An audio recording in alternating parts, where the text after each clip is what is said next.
Sir, కృష్ణానదికి వరద వచ్చినప్పటి నుంచి లాస్ట్ 20 డేస్గా అమరావతి పైన మళ్ళీ ఒక నెగిటివ్ ప్రచారాన్ని అయితే వైసీపీ కావచ్చు దాని అనుబంధ సంస్థలు చేస్తున్న పరిస్థితి. అంటే పర్టికులర్గా ఈ ముంపు ప్రాంతంలో రాజధాని అవసరమా, చేయడానికి లక్షల కోట్లు ఖర్చు పెట్టాల్సిన పరిస్థితి, ఈ టైప్ ఆఫ్ వర్డ్స్ వైసీపీ నేతల నుంచి పర్టికులర్గా వస్తూ ఉన్నాయి.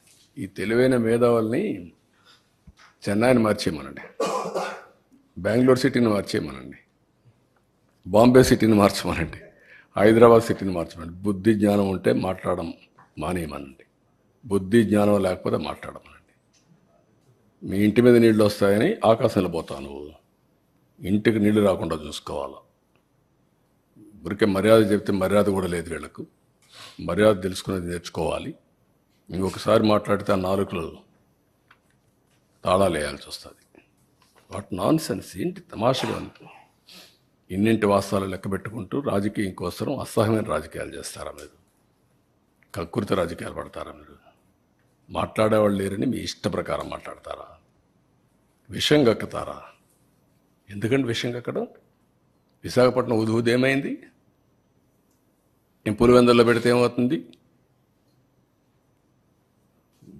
తిరుపతికి ఫ్లడ్ రాలేదా? ఏ సిటీ సేఫ్? ఏ సిటీ సేఫ్? నెల్లూరు రాలా? What are you talking? Krishna Godavari ఎక్కడుంది? రాజమండ్రి ఎక్కడున్నాయి? కర్నూలు ఎక్కడుంది? మోస్ట్ అప్పర్ రీచ్లో ఉండే కర్నూలు ఏమైంది? కర్నూలు కొట్టుకుని పోయే పరిస్థితి లేదా? బుద్ధి జ్ఞానం ఉండాలి మాట్లాడాలంటే. మీరు చేసిన ఏదో పనులకి మాటలో చెప్పాలంటే నేల మీద ముక్కు పెట్టి రాసుకోవాలి. మీరు తప్పుడు పనులు చేసి కొంచెం పాలిష్డ్గా మాట్లాడుతున్నాం. పాలిష్డ్గా మాట్లాడితే వాళ్ళకి ఎక్కదు. ఎక్కని వాళ్ళకి ఏం చేయాలో కూడా చేసి చూపించాల్సిన అవసరం ఉంది. అదే జరుగుతుంది రేపు. మొన్న చూశారు మీరు, అక్కడ పోతే వీళ్ళని ఏం చేశారు. అదే జరగాలి ఈ రాష్ట్రంలో. కనీసం దిగారంటే మీరు నీళ్ళల్లో.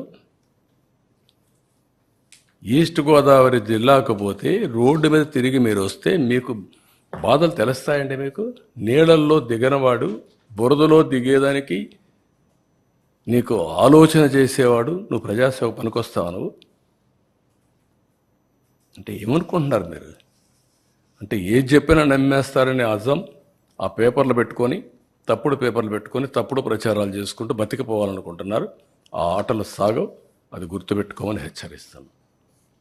అందుకే ప్రజలు కూడా 11 సీట్లు ఇచ్చి ఏ విధంగా తీర్పు ఇవ్వాలని ఇచ్చారు. That it self is an indication. ఊరంతా ఒక దారి, వీళ్ళది ఇంకొక దారి అంటారు.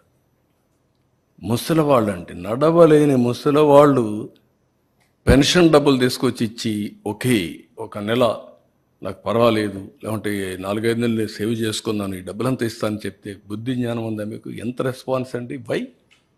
వై పీపుల్ ఆర్ గివింగ్ అంటే అమాయకులు వాళ్ళు. ఒక విపత్తు వచ్చినప్పుడు ప్రవర్తించవలసిన తీరది. వాళ్ళు మనుషులు.